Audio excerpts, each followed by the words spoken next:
Good morning everyone.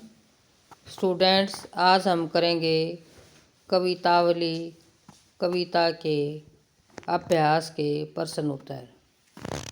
पहला प्रश्न देखिएगा। कवितावली में उद्धृत छंदों के आधार पर स्पष्ट करें कि तुलसीदास को अपने युग की आर्थिक विषमता की अच्छी समझ है। आर्थिक विषमता से आप क्या समझते हैं कि जो धन का बंटवारा है वो समाज में किस प्रकार से है, लोगों के पास पैसा है या नहीं, आर्थिक स्थिति कैसी है, उस सब को बताने की कितनी समझ है, इस प्रश्न के अंदर हमने बताना है। तुलसीदास के समकालीन समाज में आर्थिक विषमता और गरीबी चरम सीमा पर थी। जैसे भी हमने पढ़ा था उसमें कि किसी भी किसान कुल बनिक भिखारी भाट, उसी लाइन का हिंदी में यहाँ अनुवाद करना है, वही इस प्रश्न का उत्तर रहेगा। तुलसी ने समकालीन समाज में आर्थिक विषमता और गरीबी जो है चरम पर थी, चोटी पर थी, और कवि ने गरीबी और आर्थिक विषमता को खुद भी बखूबी झेला था, जिस कारण उन्होंने उनके सजीव चित्र उकेरे हैं। किसानों के पास खेत नहीं थे, व्यापारी के पास व्यापार नहीं था, वो व्यापार नहीं कर पाते थे, और भिखारी को भी भीख नहीं मिलती। तो आप कल्पना करें कि जब भिखारी को भी भीख नहीं मिलती है तो समाज की स्थिति कैसी होगी। और पेट की आग को बुझाने के लिए लोग अपने बेटा बेटी को भी बेच देते थे। तो इस तरह की जो है आर्थिक स्थिति उस समय की थी। दूसरा प्रश्न देखिएगा। पेट की आग का समन, पेट की आग का समन, समन माने बुझाना, आग को बुझाना। पेट की आग का समन भक्ति का मेघ ही कर सकता है। तुलसी का यह काव्य सत्य, क्या इस समय का युग सत्य है? तर्क संगत उत्तर दीजिए। यानी जो बात उस समय पर तुलसीदास ने कही है, क्या वह इस युग में भी सत्य हो सकती है? इस प्रश्न का हमने उत्तर देना है। तो मनुष्य का जन्म, यहाँ हम इस तरह से लिखेंगे कि मनुष्य का जन्म, कर्म और कर्म का फल सब ईश्वर के अधीन है। निष्ठा और पुरुषार्थ से ही मनुष्य के पेट की आग का शमन हो सकता है। यदि वह ईमानदारी से और मेहनत से कमाएगा तो ही उसके पेट की आग का शमन होगा, ये पेट की भूख को बुझा पाएगा। पेट की आग बुझाने के लिए मेहनत के साथ साथ भगवान की कृपा का होना भी जरूरी है। फल प्राप्ति के लिए ईश्वर की कृपा, फल प्राप्ति के लिए दोनों में संतुलन आवश्यक है, भी निष्ठा भी और पुरुषार्थ भी, भगवान की मेहरबानी भी। और ईश्वर रूपी मेघ जो है, ईश्वर का मेघ ही मनुष्य को बुरे काम करने से रोकता है, और अगर हम बुरे काम नहीं करेंगे तो हमें जो है स्वयं मोक्ष को प्राप्त कर लेंगे। तीसरा प्रश्न देखिएगा। तुलसी ने यह कहने की जरूरत क्यों समझी कि धूत कहो, अवधूत कहो, रजपूतू कहो, जोलहा कहो, कोहू काहू की बेटी सो बेटा न ब्याहब, काहू की जाति बिगाड़ न सोऊ। इस सवैया में काहू के बेटा सो बेटी न ब्याहब कहते हैं, तो सामाजिक अर्थ में क्या परिवर्तन आता है? पूरे ही प्रश्न की व्याख्या जो है उसके अंदर करा दी गई थी। प्रश्न का उत्तर हमने इससे जो है सवैये के आधार पर हमने देना है कि तुलसी को ये कहने की ज़रूरत नहीं क्यों पड़ी कि मुझे किसी की बेटे के साथ अपनी बेटी नहीं ब्याहनी है जिसे जाति बिगड़ने का डर हो। तो ऐसे जो है इस प्रकार के परिवेश में अगर ऐसी स्थिति घटती है तो सामाजिक जो है क्या परिवर्तन आता है, वो हमने यहाँ पर बताना है कि समाज में क्या परिवर्तन आएगा, उसका हमने यहाँ पर आंसर देना है। देखिएगा, इन पंक्तियों में तुलसीदास ने भारतीय समाज की जाति नियमों को दिखाया गया है। अभी सेम यदि हम अपने बच्चों की शादी करते हैं तो सेम जाति में करते हैं। तो भारतीय समाज एक पुरुष प्रधान समाज है, बिल्कुल है जी। तुलसी कहते हैं यदि अपनी बेटी की शादी की बात करते हैं तो सामाजिक संदर्भ में अंतर आता है, क्योंकि विवाह के बाद बेटी को अपनी जाति छोड़कर पति की जाति अपनानी पड़ती है। बिल्कुल पड़ती है, अपनी पति की जाति। और यदि तुलसीदास किसी दूसरी जाति में अपनी बेटी का ब्याह कर देते तो तुलसी के परिवार की भी जाति साथ में ही खराब हो जाती। इसलिए वह कहता है कि मुझे किसी की बेटे से अपनी बेटी का ब्याह नहीं करना है, ताकि कहीं जाति खराब होने का डर हो। तो यही यदि तुलसीदास किसी दूसरी जाति से अपनी बेटी का ब्याह करवा देते तो तुलसी के परिवार की जाति खराब हो जाती, और अपनी जाति को खराब नहीं करना चाहता है तुलसीदास। अगर वे बिना जांच के अपनी लड़की की शादी करते तो समाज में जाति प्रथा पर कठोर आघात होता और सामाजिक संघर्ष बढ़ सकता था। और आज के परिवेश में भी ये बात है, यदि हम इंटरकास्ट मैरिज करते हैं तो वहाँ पर बड़े झगड़े होते हैं, बड़े रोड़े होते हैं। तो यहाँ उस समय की बात है और आज की बात, दोनों में भी ये बराबर जो है ये स्थिति आज भी बनी हुई है। इसलिए जो है कबीरदास ने कहा है कि जाति बिगड़ने का डर हो। आगे देखिएगा, प्रश्न नंबर 4 है। क्या कहता है प्रश्न 4 में? धूत कहो अवधूत कहो वाले छंद पर, उस पर वाला छंद जिसमें बात कही गई थी, ऊपर से सरल, ऊपर से तो सादा पादरा सीधा सा निरीह बेचारा दिखाई पड़ने वाली तुलसी की भीतरी असलियत कैसी है? असलियत एक स्वाभिमानी हवा तक हृदय के, स्वाभिमान जिसके अंदर कूट कूट कर भरा हो।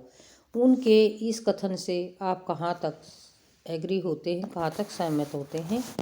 ये जो है आपसे पूछा गया है कि जो ऊपर वाला छंद है उससे तो वो बिल्कुल ऐसे दिखते हैं, बिल्कुल बेचारे से, लेकिन अंदर एक स्वाभिमानी कवि का हृदय है।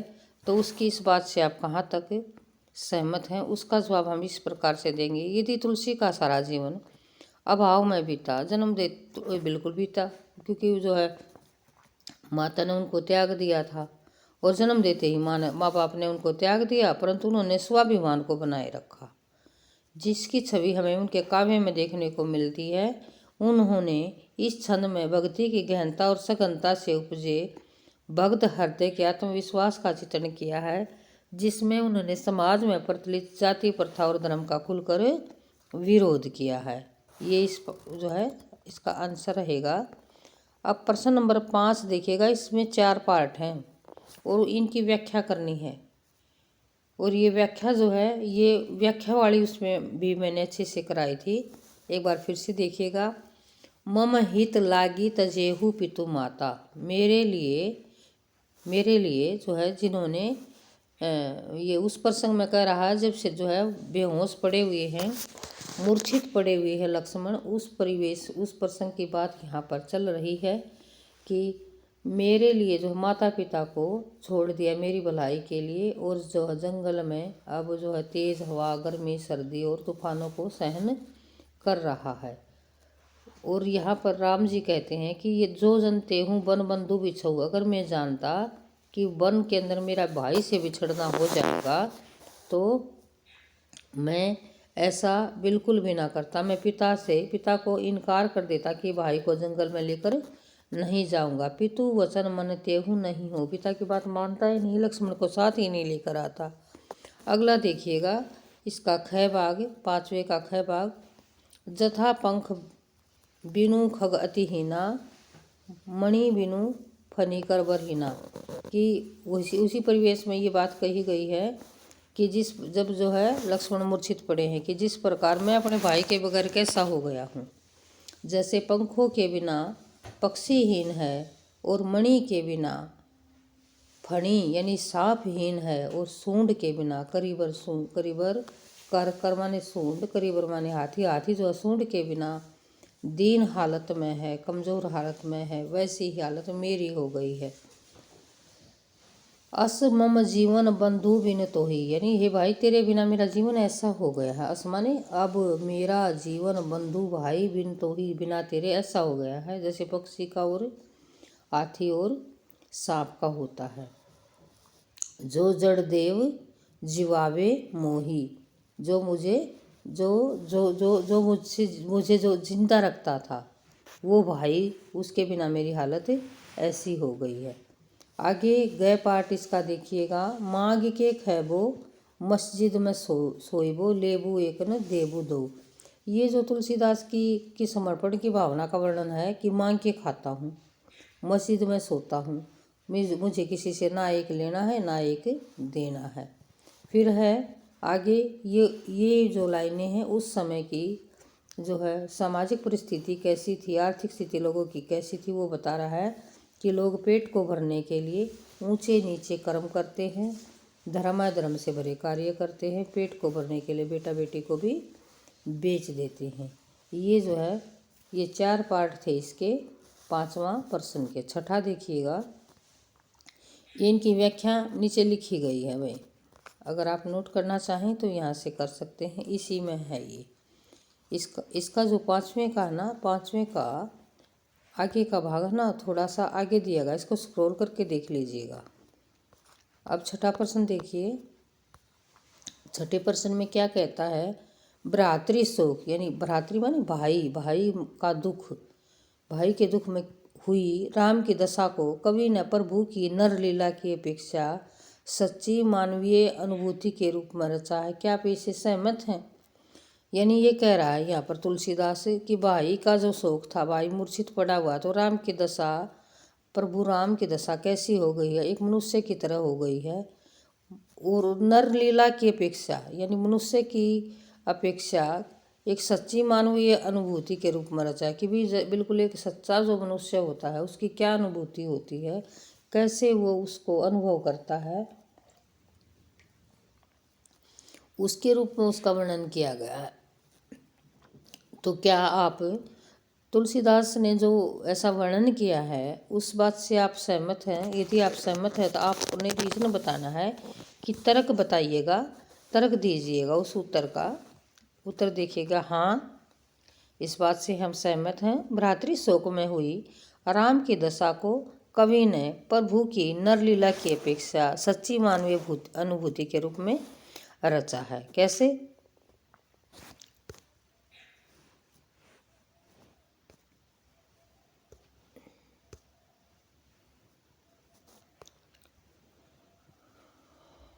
वे लक्ष्मण को मूर्छित पाकर अत्यंत व्याकुल हो जाते हैं और लक्ष्मण के बिना फूट फूट कर रोते हैं। राम कहते हैं कि संसार में धन संपत्ति भवन परिवार तो बार बार मिल जाते हैं, लेकिन भाई जो है बार बार नहीं मिल सकता।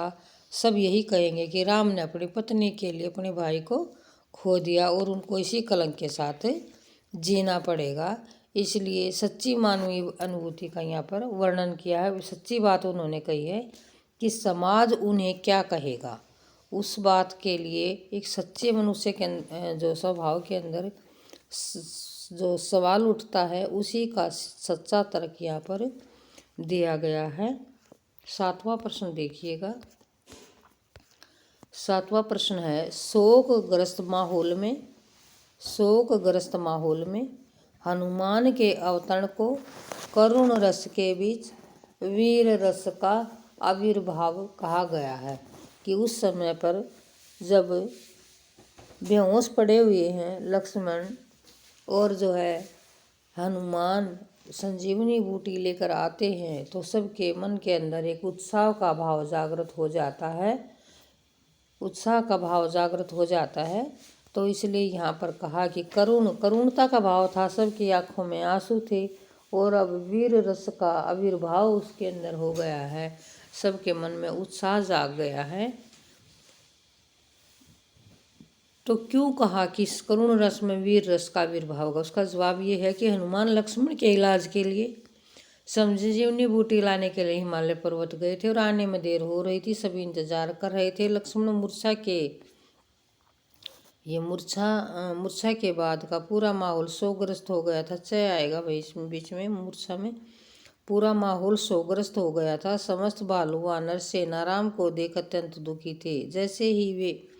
जैसे ही हनुमान जी संजीवनी बूटी लेकर शोक सभा में पहुंचे तो वे पूरा का पूरा पर्वत ही उठा ले, क्योंकि उनको पता ही था कौन सी बूटी है। हनुमान को देख राम तथा समस्त जन थोड़े खुश हुए तथा शीघ्र ही वैद्य जी से लक्ष्मण को संजीवनी बूटी पिलाई और लक्ष्मण उठ बैठे और राम सहित पूरी वानर सेना खुश हो गई। इसी प्रकार शोकग्रस्त माहौल में हनुमान के अवतरण को वीर रस का आविर्भाव कहा गया है। प्रश्न नंबर 8 देखिएगा।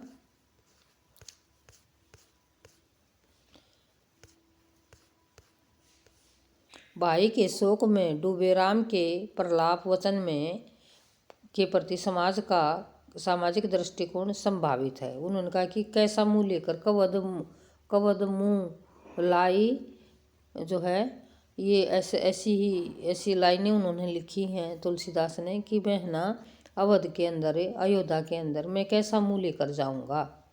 तो इस जो पंक्ति की लाइन से कौन सा दृष्टिकोण दिखता है हमें समाज का, कि स्त्री के प्रति उसका दृष्टिकोण कैसा दिखता है। क्योंकि उसने कहा कि नारी की क्षति विशेष सती नाही, नारी सती विशेष सती नाही, यानी और जो कहता है कि जो भवन वित्त परिवार सब बार बार मिल जाते हैं, लेकिन जो है सगा भाई नहीं मिलता। और नारी को मैं खो सकता था क्योंकि उसकी एक सती विशेष शक्ति नहीं थी। तो कैसा दृष्टिकोण नारियों के प्रति है उसका वर्णन यहाँ पर किया। भाई के शोक में देखिएगा, भाई के शोक में डूबे राम, इस प्रलाप वचन में स्त्री के प्रति उपेक्षित भाव प्रकट हुआ है। वे कह रहे कि नारी के लिए मैंने भाई को खो दिया, सबसे बड़ा कलंक है। राम ने अपनी पत्नी के खो जाने से बढ़कर भाई को महत्व दिया है, जो दिखता है कि स्त्रियों को पुरुषों के समान इज्जत नहीं दी गई थी। इसी के साथ ये आपके प्रश्न जो है ये समाप्त होते हैं। धन्यवाद।